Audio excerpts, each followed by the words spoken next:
Hello and welcome.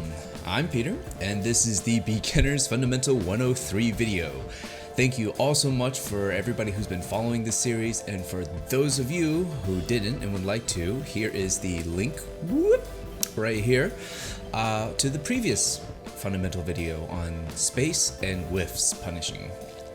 In this video, we will talk about frame data, so please pay attention to this section, as a lot of the terms and concepts here that we'll be covering will be used throughout the rest of the fundamental series and even future videos.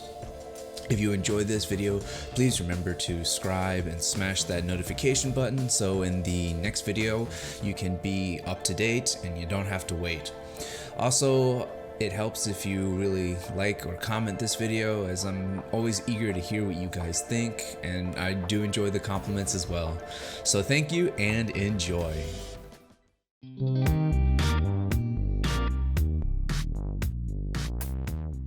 Okay, I'm going to try to keep this introduction very short. This video is going to cover the topic of frame data. And before we go on, I'd like to point out, bam, here we have an outline of what we're going to be covering. I know that these introduction sections can sometimes be a little dry and difficult to kind of understand where I'm going with my concepts and ideas, so I think this outline is going to help for future videos. Let me know what you guys think, as this is still all just a work in progress, so bear with me.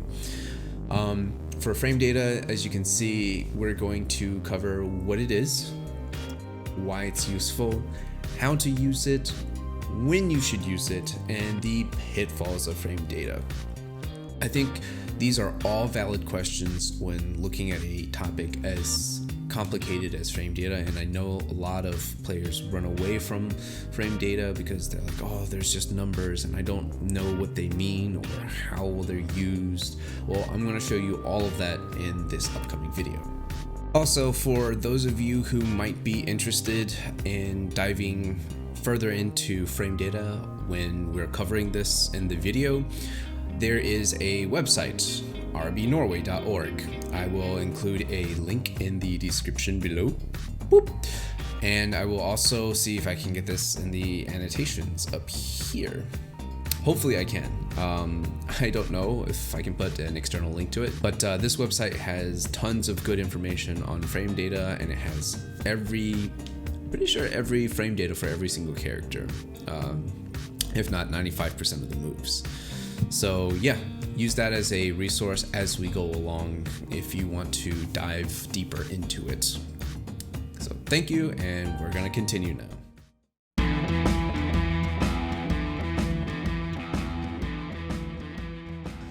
So what is frame data? Well, before we can define what frame data is, let's dissect it a little bit more, and let's take a look at exactly what a frame is and work from there. So what's a frame? Because we've heard this word thrown around all the time. You know, movies are 24 frames per second, or, you know, video games nowadays are 60 frames per second, and TV shows are sometimes 30 frames a second. What exactly is a frame? I'm going to let you think about that for a second, because it's actually kind of an interesting question. So I want you to pause this video and think about it for a second, all right? Okay, all right, unpause. So, got the answer? Well, a frame is a complete picture in a sequence of pictures. And the key here is a frame is a complete picture on its own, but it is a portion of a sequence. Now, without the sequence, the quote-unquote frame would be nothing more than just a picture captioned at your vacation, or, you know, your first date, or your first car, or whatever. It's really the context of that complete picture in that sequence that makes a frame a frame. All right. So you're thinking like, okay, so what does this have to do exactly with Tekken? Well, what exactly does it do with Tekken? Well, it has everything to do with Tekken, and all fighting games for that matter, because frames are a sequence of pictures, as we said, and that sequence of pictures takes up time. So in essence, frames can be considered a unit of time. Now, most fighting games nowadays run at 60 frames per second, and that's what we call 60 FPS, frames per second. In a single second, you see 60 individual complete pictures that make up a sequence of actions. All right. Back to frame data. What is frame data? Well, frame data is the amount of frames, or as we previously defined, the amount of time information that any action has. And that time information can be broken down into many different categories, and the typical categories are as follows. All right, you with me? All right, first one is startup frames. This is how long it takes an attack to make connection with the opponent, if the opponent is in range of the attack, of course. Or you can think of it as your character winding up to hit your opponent, but the attack is not out yet. And if you yourself, are hit during this portion of the animation, your attack won't come out, usually. An example of this I'm playing here is Brian throwing out his jab attack. Notice how it takes 10 frames for his fist to go from here to here, fully extended. Well, this 10 frames is what we call a 10-frame startup. And every attack in this game has different startup frames. They vary widely. Some of them are very fast, like Brian's jab at 10 frames, and some are slightly slower, like Brian's 3+4 kick he does here. This 3+4 kick that he does takes 18 frames on startup. So it's 8 frames slower than Brian's jab attack. And that's startup frames in a nutshell.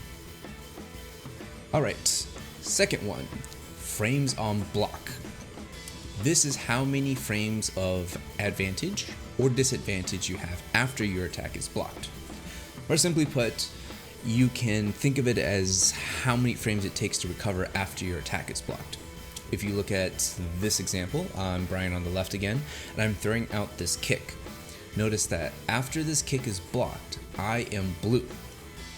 And so is my opponent. This indicates that both of us are unable to make an attack because we are in a recovery animation. Now pay attention. Look at how my opponent here recovers before I do. Notice that I'm still blue, but he's not. So this will indicate that after this kick is blocked, I'm at a frame disadvantage. Here is an example of the opposite. Brian's back one, his chopping elbow that I'm throwing out here. After I throw out this attack, notice that I recover faster than my opponent. So I'm no longer blue 3 frames before him, or I'm recovering, you could say, 3 frames faster than him. This, as you might guess, indicates that I am at a frame advantage after this attack is blocked. Thus, you could say I'm at +3 frames.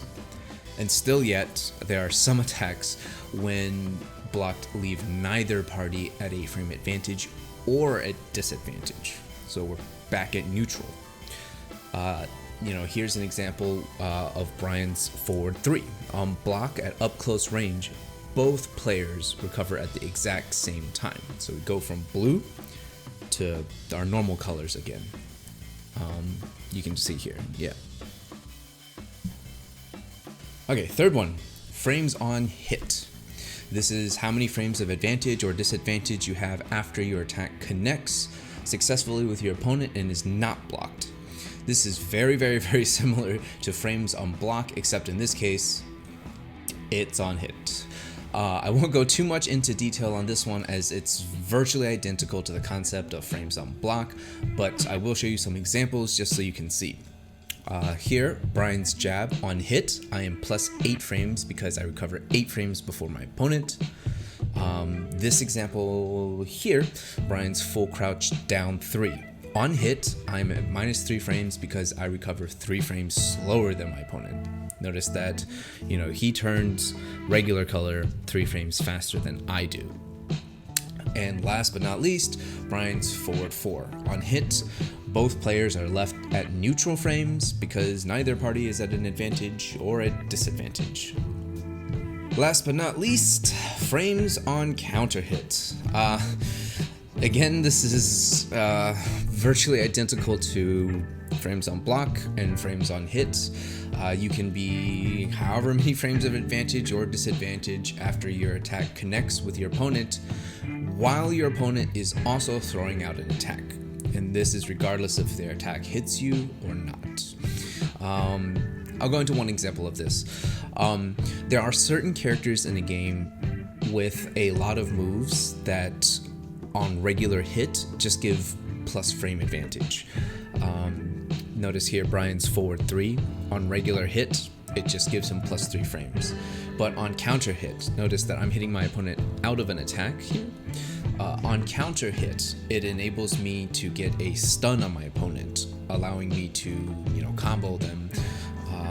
So, this is just one example of many. There are lots and lots of characters with lots and lots of different moves that on counter hits, they just give a different property or allow you to combo them. So now that we've gone over the 4 main frame data items that we typically talk about in Tekken: startup frames, frames on hit, frames on block, and frames on counter hit, I want you to know that all the characters in this game, every single attack they possess in the game, has all 4 of these main frame data information. And quite frankly, I know what some of you guys are thinking already. This is a shitload of information to remember. And yeah, you're right. Here's Law's frame data that I've been scrolling through as I've been talking. And as you can see, it's a lot. And here's the first page of Paul's, Brian's, Katarina, Kazumi, Kazuya, King, Kuma. You get the idea. Some of you guys are like, who the fuck is going to remember all this shit? Well, hold on for a second. Because yes, quite frankly, it is an astronomical assload of information to remember. And before you start cramming this information or running away from it, let me just answer 2 questions, okay? 2 questions. Why is this useful? And if it is, how do we use it? I think these 2 questions will really provide some insight into just how powerful frame data can be. And I will explain these 2 questions with just 3 moves. And I'll use Brian versus Brian to keep it as simple as possible and also to minimize the number of variables that we have to kind of consider. So the first move we're going to look at is Brian's standing jab. This is a standard jab. I'd say 95% of the cast have this, and the frame data is the same and identical through about 95% of the cast. So the startup frames is 10 frames, and the block frames is +1 on block. On hit, it is +8. On counter hit, it is also +8. Now the next move we're going to look at is Brian's forward 3. On startup, it is 16 frames. On block, it is 0 frames. And on hit, it is +1 frame. And on counter hit, it is a combo starter. And the last move we're going to look at is Brian's forward 4. On startup, it is 18 frames. On block, it is -9. On hit, it is 0. And on counter hit, it is 0 as well. Okay, let's begin with our first example. I'm going to play the footage here, take a look, and then we're going to dissect it and break it down. Alright. First, I throw out a jab, and as you see, I hit my opponent, meaning it connects and hits him unblocked. He tries to retaliate immediately with a 1 jab of his own, but gets counter hit clearly with my forward 3, and then gets comboed into oblivion. What's this? Why is it happening? Alright. First, my opponent gets hit with a jab. Easy peasy, simple enough to understand. But I want you to store in the back of your mind that I am at +8 because my jab has connected, which means that any move I throw out now is automatically 8 frames faster than it normally would be. That's what +8 frame means here on hit. Alright, next, my opponent sees that he's been hit by my jab and decides to throw out a jab of his own to retaliate against me. However, at the same time, I'm going to be throwing out my forward 3. Now, my forward 3 normally comes out at 16 frames and my opponent's jab normally comes out at 10 frames. If we're throwing it out simultaneously out in the open, he's going to win every single time if both moves, simultaneously thrown out, because 10 frames startup is going to beat 16 frames startup every time, clean. However, since my one jab connected and I'm +8, that means my forward 3 now, instead of being 16 frames on startup, is now 8 frames on startup, because 16 minus 8 gives me 8. So that's why my forward 3 comes out at 8 frames on startup, because of the previous +8 frame advantage that I had. Alright, next my opponent gets counter hit, and this is because he is currently in the middle of throwing out his jab, which comes out at 10 frames and is competing with a forward 3 that comes out at 8 frames, as we previously discussed.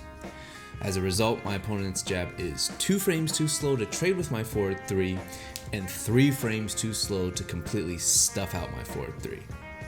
Yeah, follow? You got me?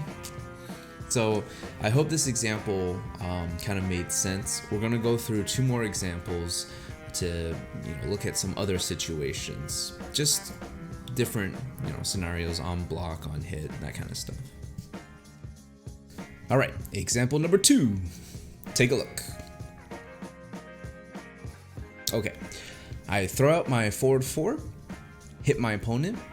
He retaliates immediately with a jab again, and I retaliate immediately with a forward 3.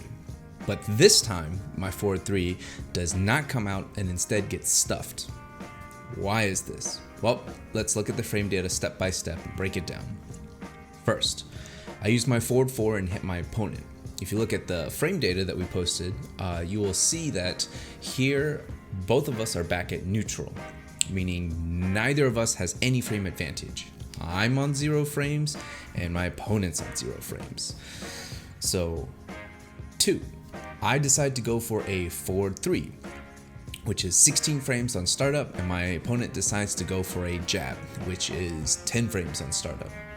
In this situation, my forward 3 is 6 frames too slow to trade with my opponent's one jab, because his move comes out at 10 frames, which cleanly beats out my 16 frame move. Boom. Simple, right? So that's why in this scenario, even though I hit my opponent, I still get my attack stuffed out, because my attack on hit is 0 on hit. And because I'm throwing out a slower move, it's going to get cleanly beat out by a jab, which is a faster move. Okay, example number 3, final example. Take a look. Alright, I throw out my forward 4 again, but this time it's blocked, and I immediately go for my one jab, my fastest move, but I get counter hit here and potentially comboed into oblivion. Let's break this shit down again and identify all the working components and try to dissect it. 1, I throw out a forward 4, it gets blocked. Immediately, right here, I'm at -9, which means any move I throw out will be 9 frames slower than it normally would be out in open normal play. 2, I go for my fastest option, which is my standing one jab, which normally is 10 frames on startup because I'm -9. This move is now going to become 19 frames on startup. Alright, my normal jab that comes out at 10 frames is now 19 frames because of the -9. My opponent now goes for his forward 3, which starts up in 16 frames. And I think you know where this is going. 3, I am in the middle of my one jab animation and it's still finishing up the animation, but my opponent's forward 3 has already completed 3 frames before my move. And essentially, moral of the story is I'm -9 and I'm throwing out a 19 frame move, and that's why a 16 frame startup move will stuff it and I will get counter hit. Alright, I know what some of you guys are thinking, but Peter, you've only given us examples here. You haven't explained why this is useful or how we can use frame data. And in the long and the short of it, yes, guys, that's true. Fair point. Point well made. I haven't exactly showed you how useful it is and how to use it. But the long and the short of it is, knowing frame data on moves can be extremely useful because of two reasons, right? First reason, and this is huge, it helps you minimize the different moves you have to look out for when fighting your opponent, and reduces your opponent's options essentially. Because every character in Tekken has like 100 something moves. With frame data, you don't have to, look out for like 100 different moves that they could potentially throw out. And what do I mean by this? Well, let's look at the first example that we analyzed, right? When we hit our opponent with a standing jab. If we look here, we're at +8. Going for a forward 3, which means our forward 3 now comes out at 8 frames. And for those of you who still quite aren't sure why it's 8 frames startup on the forward 3, because the frame data says it's 16, it's because we're at +8 frames of advantage, meaning that we are 8 frames faster now on the forward 3. So 16 minus 8 gives us 8 frames, so we're 8 frames faster. Now, this means that any move that our opponent has that is 8 frames on startup will trade with us, and any move that is faster than 8 frames, 7 frames and under, will cleanly beat us out. Now, if you want, go ahead and look up Brian's moves and find out which of Brian's options will trade with us or cleanly beat us out. Go ahead, I'll wait.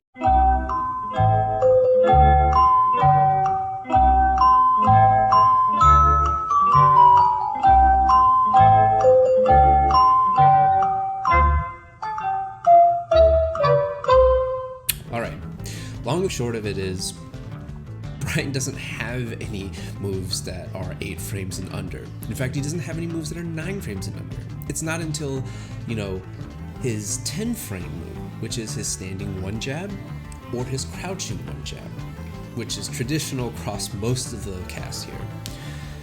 10 frames is the fastest move he has. So we can safely say that after our standing 1 jab hits and we're at +8, our opponent doesn't have any moves that he can throw out that will beat our forward 3. And if we would like, we can take that one step further by saying that as long as we are at +8 frames of advantage, we can throw out a move that is 17 frames or faster, and it will not be beaten out by opponent's fastest options. Because, 17 minus 8 is 9, and our opponent's fastest move on startup is 10 frames. And 9 frames of startup is always faster than 10 frames, right? And you see, here, we are limiting options. So, for future purposes, after you land a standing 1 jab that leaves you at +8, you don't have to worry about every single one of your opponent's options. You know that as long as you throw out a move that is 17 frames or faster on regular startup, you're golden. You won't be beaten out. Alright. 2. Knowing frame data can help keep yourself safe. So let's go over example number 3 and we'll look at that and take it from there. In example number 3, we throw out a forward 4, which leaves us at -9 frames of disadvantage because it was blocked. Now, if we do some quick math, we'll see that we're at -9, and normally our fastest move is our standing or crouching jab, which comes out at 10 frames. Our fastest option now becomes 19 frames on startup. What does this mean? Well, this means that our opponent can throw out any move that is 18 frames or faster on startup, and it will beat our options. In which case, just about 90% of the moves will beat us out of our fastest option. So what should we do in this case? Well, nothing, just block. See, when we are so minus here that we are susceptible to 90% of our opponent's options, we really should not be pressing our luck and see if we can get a hit in on our opponent. It's better to just play it safe and block in this scenario. All right, that was a lot of information to be throwing out there, but I really find this important, and I wanted to go through it super thoroughly so just about everyone can try to understand frame data, because it's literally the spine or the backbone or crutches, if you will, of Tekken. And it's so important to figure out why it's important and how to use it. So please excuse me if my explanations were a little overdone, and if they were just a little bit too long. But anyways, there's just two more topics that I want to touch upon briefly about frame data before I move on. And the first of them being when to use frame data. This is kind of a tricky question because, first of all, when to use frame data? Like, when should you use all this fucking information on startup, on block, on hit, on counter hit? The easy answer, all the time. But in reality, honestly, when you can. Because let's face it, if you're new to the game or even an intermediate, you're not going to know all the moves of the game, and you're certainly not going to know all the information on startup, on block, on hit, on counter hit. That's a ton of information to just take in. But if we see a move, for example, like a standing one jab, and get hit by it, just know that your opponent is at +8. So if they're at +8, you don't want to be pressing any buttons or trying to press to your advantage. You probably just want to block. And if the reverse is true where you're at +8, then you should probably try to play some offense and pressure your opponent with moves that you feel comfortable using, something that's 17 frames or faster. But let's say you get hit by something and you don't know what the frame data is. You're like, I don't know what this move is. Like, how minus is this move? Or this move, or this move. Like, you don't know. Well, just as a rule of thumb, for some of you beginners out there, again, rule of thumb, if you get hit by something and your opponent is most likely going to be plus frames, so don't press buttons if you just got hit. It's a good way to get counter hit. But if you really do feel like you have to press buttons, at least press a fast button like a standing jab or a crouching jab. And if your opponent throws out a move and you happen to block it, and you don't know how minus your opponent is on block, most likely you can press some buttons here to try to pressure them or see if you can get a counter hit on them and catch them pressing buttons. Just a word of caution. Not all moves on block are minus frames. So just take that to heart, just a little bit, all right? But that's what learning is, right? It's trial by error. Or trial by fire, your choice. I mean, honestly, this is just a learning process for a lot of people, myself included, right? Just try it out. If your opponent hits you with a move, don't press buttons. If your opponent, throws out a move, you block it, try pressing some buttons. You'll be surprised sometimes. Alright, the last little mini topic on frame data that I want to cover is the pitfalls of frame data. Now, oh boy, this could be a whole section in and of itself, but I'm going to try to keep it quick and potentially revisit this in the future because there's a lot of moving parts here. But the long and the short of it is, if you're so inclined to look up frame data and see something is minus, for example, Brian's 3+4 move here, right? He's minus here. You would assume that after this move, it's your turn, right? It's your turn. You can try to pressure him now. But in reality, there's something that the frame data does not tell you. Watch, we're gonna try to press some buttons here. What's this? We got hit, but it was our turn. He's minus. How are we getting hit and we're throwing out a faster move?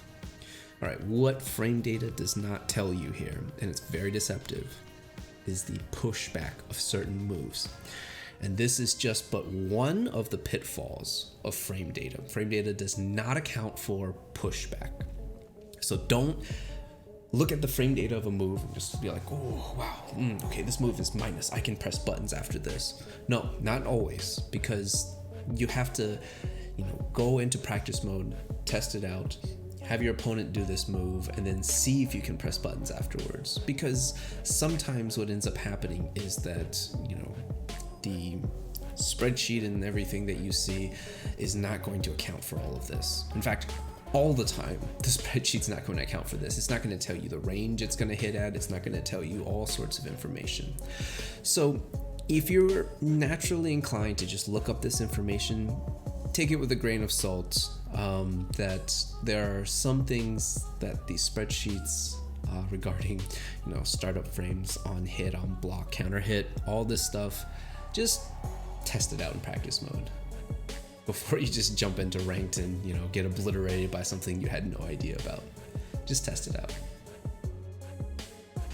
Alrighty guys, thank you so much for watching. I really hope this video helped those of you who are either struggling with understanding what frame data is, or perhaps you knew what the concept of frame data was but didn't really know the full applications of it. I know when I started learning Tekken, this concept of frame data was really eye-opening to me, so I just wanted to share it with you guys out there. There will be a complimentary video regarding block punishing coming up very, very soon, so stay tuned for that. And some of you guys, I know, were putting in requests for other videos. I'm working on that. I've been extremely busy at work, so please stay tuned and bear with me while I get those videos up. Thanks again for watching, and if you enjoyed, please go ahead and leave me a like, comment, or subscribe down below so that I know that you appreciate the content and you want more. I do put a lot of time and work into the videos, so please bear with me again. Thanks again and have a great day. This is Peter, and I'm signing out.